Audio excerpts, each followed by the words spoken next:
Hi guys, welcome to another episode of Rock Bottom Airsoft. It's good to see you again, and if this is your first time here, then as always, it is good to see you, and I hope you're going to stick around. Okay, well, welcome to our weekend video. We're back in the studio for our normal weekend look at Airsoft stuff.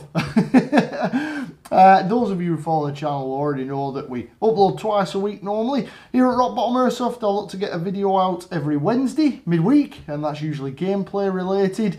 And then at the weekends, we do everything. Or everything we can anyway. Usually look at replica introductions, reviews, unboxings if we have anything new, tech, gear, and pretty much everything in between in this great sport and hobby that is Airsoft. So as I always mention, if that does sound like your cup of tea, if that's what you're into, then please do get subscribed to the channel, and that way you won't miss any of my uploads. Okay, well, let's get straight into it then. As you've probably noticed, I've got a rather big replica sitting on the table today. It doesn't fit completely in the camera shot, but hopefully we can work around that. So, what are we going to have a look at today? Well, today I thought we could have a look at the Cyma CM.032, which is an M14 AEG replica. If you recall, if you've been following my series of videos, you've been following the channel, then you probably know I did do an introduction to the SOCOM 16. We did a quick overview of that and a bit of a gameplay video using it as well. The SOCOM 16 is a variant of the M14, but we'll get that into that in a minute. So what we're looking at here then, well, this is a replica of the M14. The firearm version replaced the M1 Garand in around about 1958 when it became the standard issue rifle for the United States. The M1 Garand in function is very similar in the firearm world. This replaced it with the option of full auto and box magazines instead of having the clips that were used on the Garand with the famous ping when it runs out. This was in use with the military from 1958 till 1970 in one case or another as a standard issue rifle. Later on in its service life, it wasn't so much the standard issue. I think it was around about the 60s it was coming towards the end of life, and then it was more used for ceremonial duties, and I believe it's still used in some instances today as a designated marksman rifle or a sniper variant, heavily upgraded and modified from the original M14, but still in essence an M14 and still in use today. In the real firearm world, it's chambered in NATO 308 or 7.62 by 51mm, which is why it was ideal as a DMR, because of the heavier hitting round and because of its long barrel and good accuracy capabilities. But as a battle rifle, which is what this would come under the class as a battle rifle rather than an assault rifle. As a battle rifle, the full auto capabilities of it were wildly uncontrollable apparently. Now, I'm no firearms expert. That's just from my own knowledge of the M14 platform, was that apparently it was uncontrollable in full auto and limited in a combat scenario without being a DMR. You get the G3 and things like that, which come under the battle rifle insignia, but for me, the M14, I like it. I think it's a good looking rifle, which is why I wanted a replica of it. And it's nice that in some branches of the US forces it's still in use today. So with that out of the way, that's a bit of a background on it. You can also get more modern variants of it. One is the SOCOM 16, which, as I said, I did a review on that replica. The only difference with the SOCOM 16 is they shortened down the barrel slightly, and it had a length of 20mm rail here on the heat shield. For sights, that was for Special Operations Command wanted that, so that it was a bit more maneuverable, but still chambered in the heavy hitting round. And then, of course, what a lot of you guys might be familiar with, which you can get a replica of as well, is the M14 Ebr, which has been featured in computer games and that came out around about 2002, and that is a completely reworked version of the M14. The action and the barrel, etc., is still the same, but it looks a lot more tactical, you could call it. It doesn't have the traditional looking stock on there. It's got adjustable stock, much more mountings for scopes and sights, that type of thing. So there is a wealth of options if you fancy yourself an M14, but this one is based on the standard M14. Now obviously the one I'm showing you here is my one, so it's had a little bit of alteration. The camo colour does not come on one that you may purchase and neither does the scope or mount, but we'll go through that as we look into what you do get with the Cyma CM.032 or M14 AEG replica. You can get these from other companies such as G&G do an M14, Tokyo Marui do an M14, so there are other options for M14s out there. It just happens that the one we're looking at is this Cyma one, and that is because the Cyma one is the more affordable of the group. You can pick one of these Cyma ones up here in the UK for around about 160 British pounds. And you can get one over in the United States. If you happen to be over in the US, you can get one for 185 US dollars on average. You might be able to find them more affordable, but that's what I could find with my research. So 160 British pounds here in the UK on average, and $185 for you guys over in the US, again, on average. So I think what we'll do is, as we always do when we're looking at a replica, I think we'll have a quick look around it and then you can see what you think of it, and then we'll get into having a quick chat about the AEG and what you get. Okay, bear with me.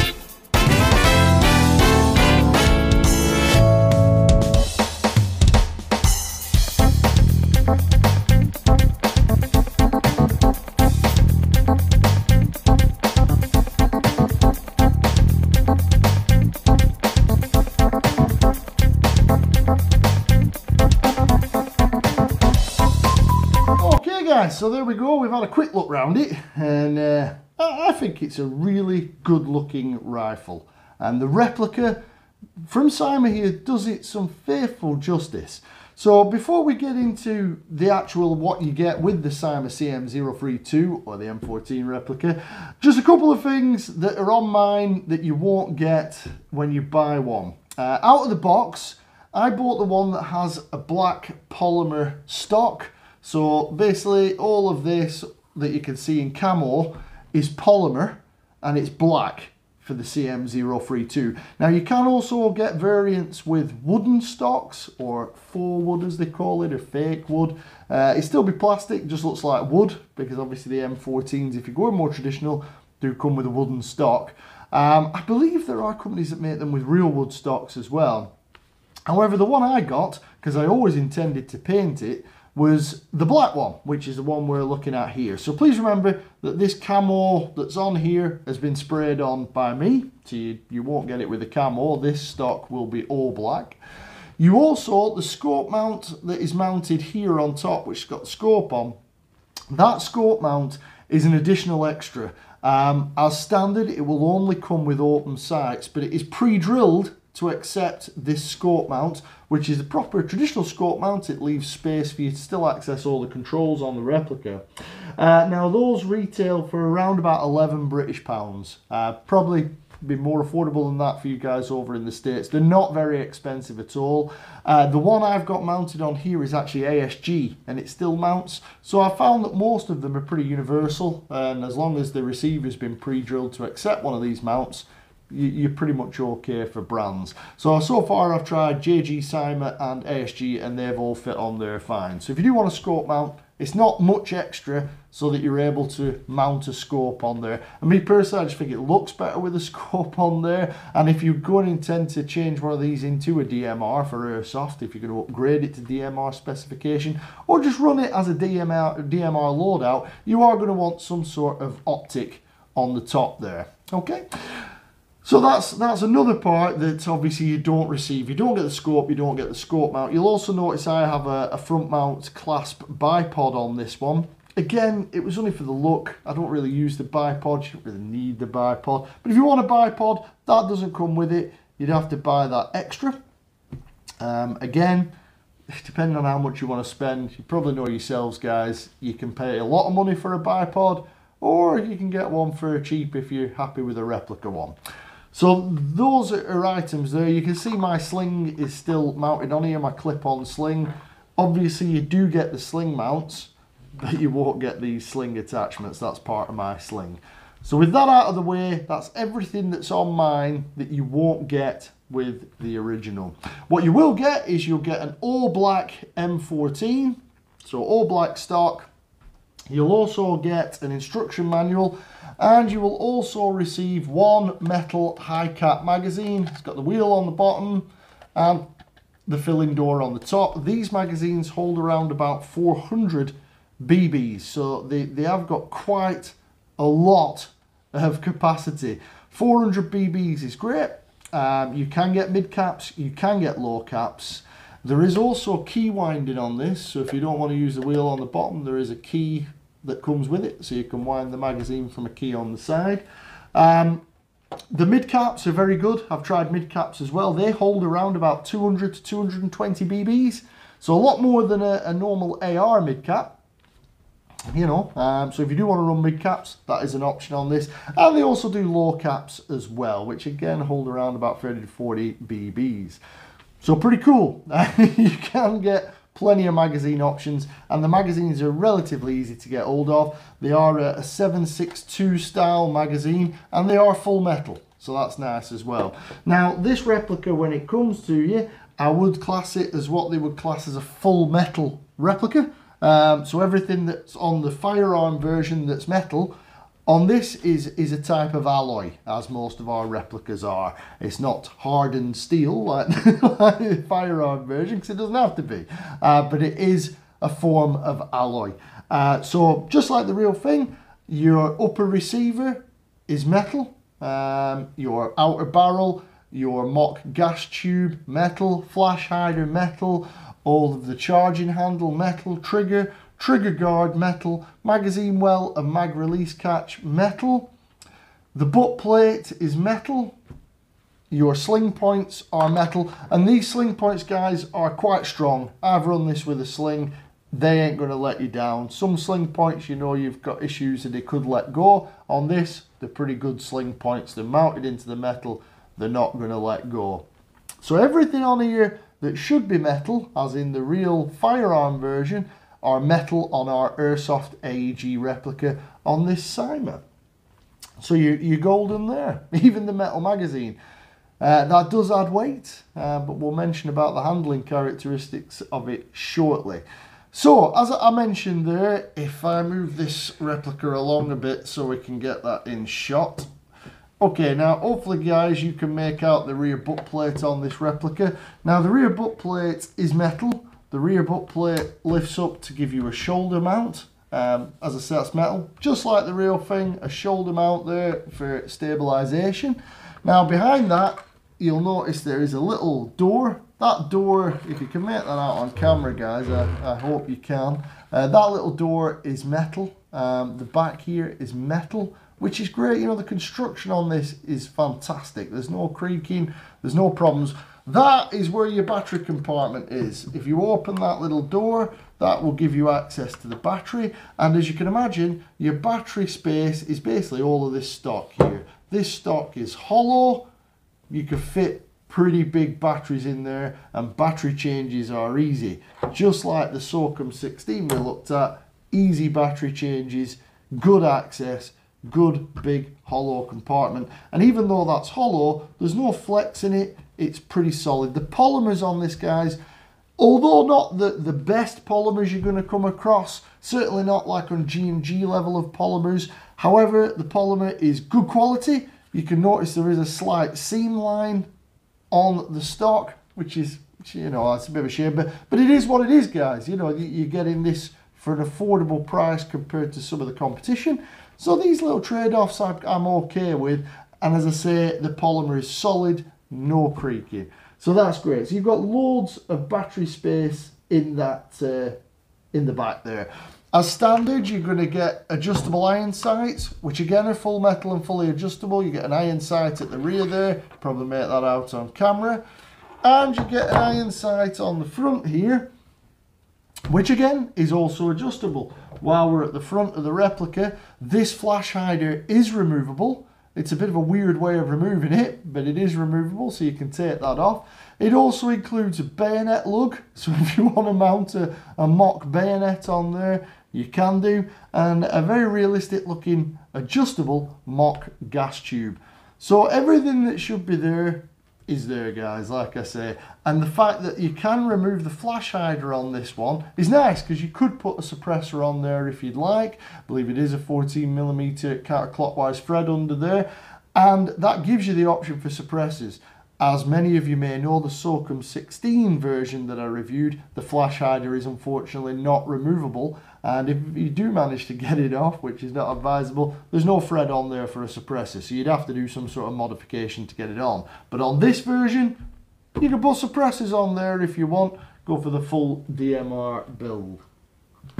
Going back to the center of the replica, guys, if you want to take a look at the center, you can notice that there is a charging handle there. The charging handle is completely non-functional. It works, and as you can see, it rotates the mock bolt just like the real thing, which is nice. So it does work, it makes a satisfying noise, but there's nothing under there, guys. It doesn't do anything, it's just for the look of the thing. So there's nothing under there. There is a lockable, you can lock that to the rear with the catch on the side here.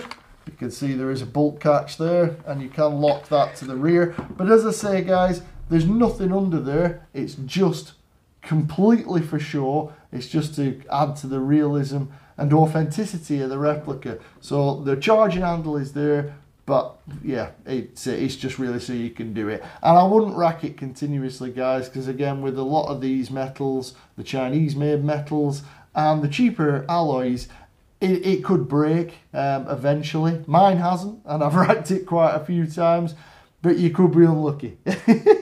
We're back to the HK slap on some of the more affordable MP5 replicas. Those charging handles break off quite regular, as many of you may know. So as I say, the charging handle is there. You can lock it back. The handle does work. It does rotate just like it should do, and it is lockable to the rear with your bolt release, and the bolt release functions. So it's all nice, you know, it's pretty cool. I like it anyway. For safety duties, as I say, it's a full metal trigger. At the moment there's a trigger lock on. If you can make out this tab here, it physically stops you getting finger into the trigger properly. You push that forward, and that allows you to pull the trigger, and that puts it onto fire. You push it back, you can't pull the trigger, you can't get your finger in properly, and that's you on safe. So a very ergonomic safety. I quite like the safety. You know you've got it on, you know it's there. As I say, your mag release is a paddle release here. So it's a rock and lock. So you rock your magazine in from the front, click it back, and then it's just a paddle release to undo it. If you're familiar with AK replicas, it's not the same, but it's similar. And it does work well. It is very easy for mag changes, but as I say, with a 400 round count in the high caps, it's not very often you have to change the magazines. This replica has adjustable hop up. Now you would think that the hop up would be underneath the mock charging handle, as with most replicas, but it's not. If you can make that out, guys, on camera, it's actually inside the mag well. You can see there's a little wheel in there. That is your rotary hop up system, and the hop up is very effective on this one. I can't say that that will be the case with all of these, but on mine I've found that the hop up is really good. It doesn't have any problem lifting 0.3s, which is the heaviest I'd use in this anyway, but it does have that option there. The inner barrel possibly helps on this. It has got a 570mm inner barrel. It is not tight bore, it's 6.08 bore. However, it is 570mm, so it's quite a long barrel. The voluming on this from the factory seems very good. I've had no issues with consistency on it. I've had no issues with performance on it. The average is around about 340 to 350 feet per second on a 0.2 gram BB. And in the field, I've found that the range on this is great. I've never felt any need to modify this replica internally. I've found that the range on it out of the box was more than enough. It certainly outranges many of my upgraded AR variants as standard. So I mean, the range is there. Whether I've been lucky on the AEG lottery, as it were, and just got a really good one, I don't know. But I've had a lot of my friends that have had to do with M14s or SOCOM 16s, and they've found that out of the box their range has been good as well. They just seem really well set up for range. Accuracy wise, it's on a par with any other out of the box AEG that you would normally look at, such as an AR or an AK. But the range, like I say, is really good, and the hop up is really effective. And you know, you think it'd be a bit of a faff, guys, that you have to drop the magazine in order to alter your hop, with it being in the magwell. However, that just never really caused me a problem because the hop up doesn't come off. It doesn't adjust with vibration. So once the hop is set, you're pretty much set. So set it to the BBs that you want and it will run absolutely fine for many hundreds of rounds. Next, really, I mean, we probably should look at trades. There aren't any trademarks on this, guys. There's no trades. You get a serial number on the rear here, if you can make that out on camera. It's not embossed, as it would be on more expensive replicas of the M14. All it has is a printed on serial number. I would assume that's individual to each of these replicas, but I can't guarantee that. However, that's the only marking you'll get on this replica. The stock itself has stippling on the pistol grip and also on the foregrip, which is to aid with gripping the replica in wet, or if you get sweaty or anything like that. It just makes it easier. The top of the mock heat shield here is polymer. So like I say, build wise, I've always been very impressed with it. For the £160 that you pay, yeah, I mean, it's a pretty good buy, really.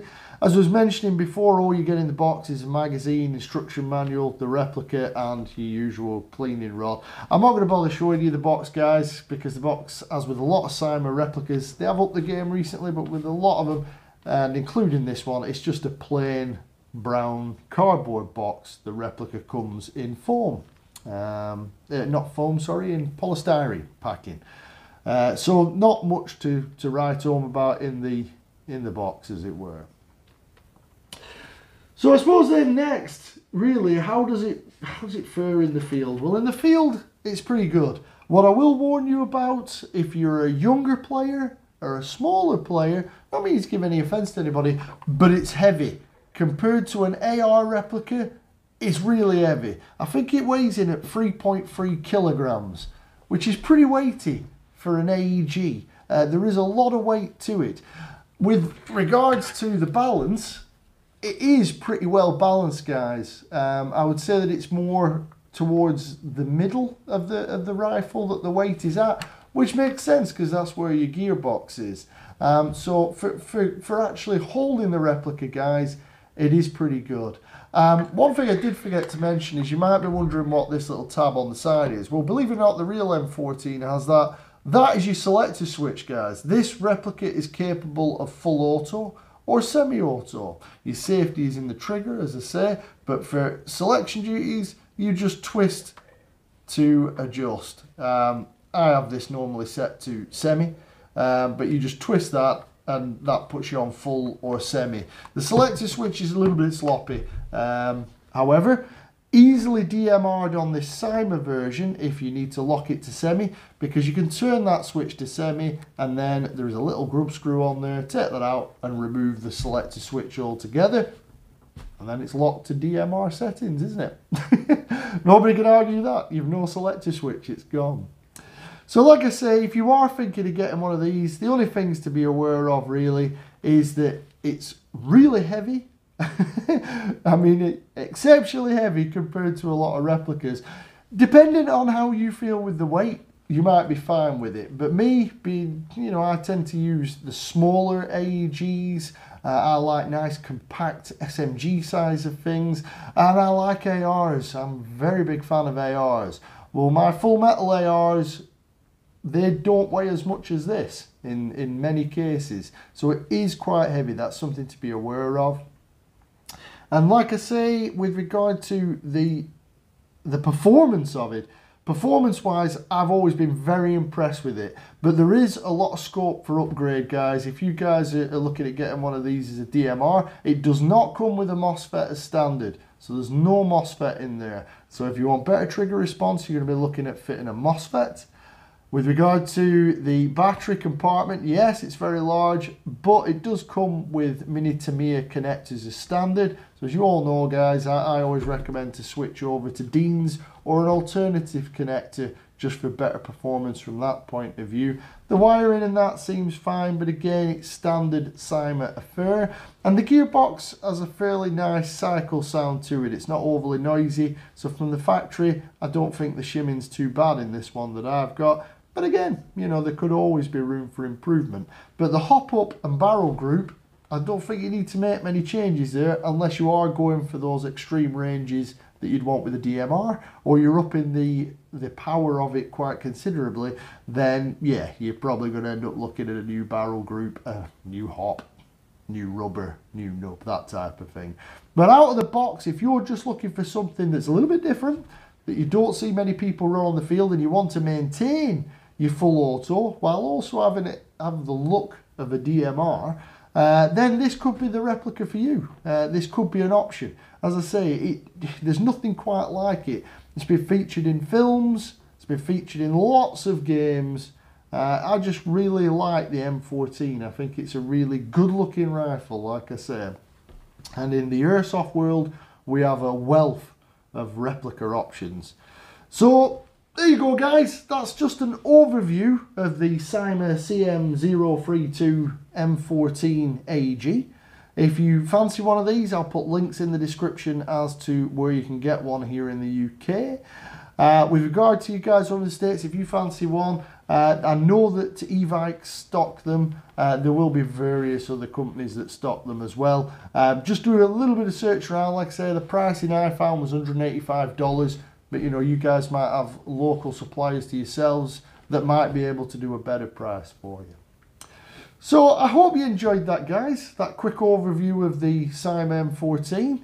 As I say, if you want to watch the video about the SOCOM 16, I went into some details about that. There was some gameplay with the SOCOM 16 that I have as well. And that is in all black, so it'll give you an idea of what the stock looks like in all black. I'll put a link to that video in the description as well. But apart from that, guys, thank you very much for watching. If you did enjoy it, then please drop a like on it. And I will look forward to seeing you in the next one.